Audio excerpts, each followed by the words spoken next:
Hey, it's Josh Reimer, and I'm here with my boyfriend Heath. Hi. In Dawson City in the Yukon, which grew to 40,000 people during the Klondike Gold Rush, but now it's a cute little town of about 1,500 people, and we're going to bring you along with us on our day here.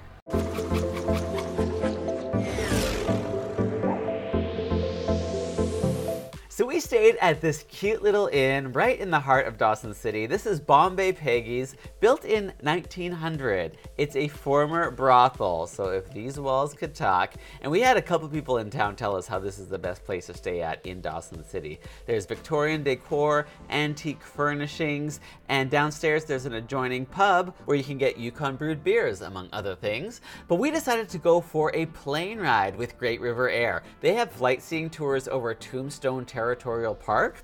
Now there had just been a fire, I think the day before, in another community, but it took until today for the smoke to come. But as you can see, the views were still pretty awesome. We could see Dawson City from a distance. We could see all of the amazing wilderness, including Tombstone Mountain itself, which was named Tombstone because of its resemblance to a grave marker. You can just imagine how this would look in the fall, by the way, like the colors in late August would be amazing. But this was a 90-minute tour and a cool way to see the area. And then once we were back on the ground, we went for lunch at the Alchemy Cafe. So this is a cute, funky little cafe in sort of the main downtown area, and they really have a focus on healthy dishes. So they've got some pretty unique ones. The owner is German-French and his wife is Australian, and they've come up with some interesting combos. And it's also a bit of a community gathering spot as well, because they have some games there and things like that. Or of course you can just go there to eat like we did. And then we went to join up with the Klondike Experience for a little tour to the top of the Midnight Dome. Now all these rocks that you see on the side of the road, they're all over the place because they are gold mining waste rock. So lots of signs of the search for gold in this area.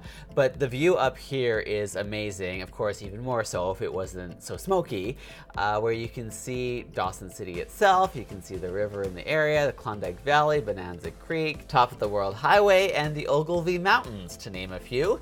And then they took us back into town and we went for dinner at Klondike Kates, which is a locally owned and family operated restaurant. It's been around for almost 30 years, which seems like quite a bit, except that the town is so old, it doesn't necessarily seem that old. But the building they're in is an authentic historic Gold Rush era building, completely renovated and restored to historical accuracy, with the only difference being that we get to eat amazing food, whereas they surely did not back in the Gold Rush days. And that was our day in Dawson City. Thanks for watching, and go to patreon.com/JoshReimer to get postcards from the destinations that we go to. Bye. Bye.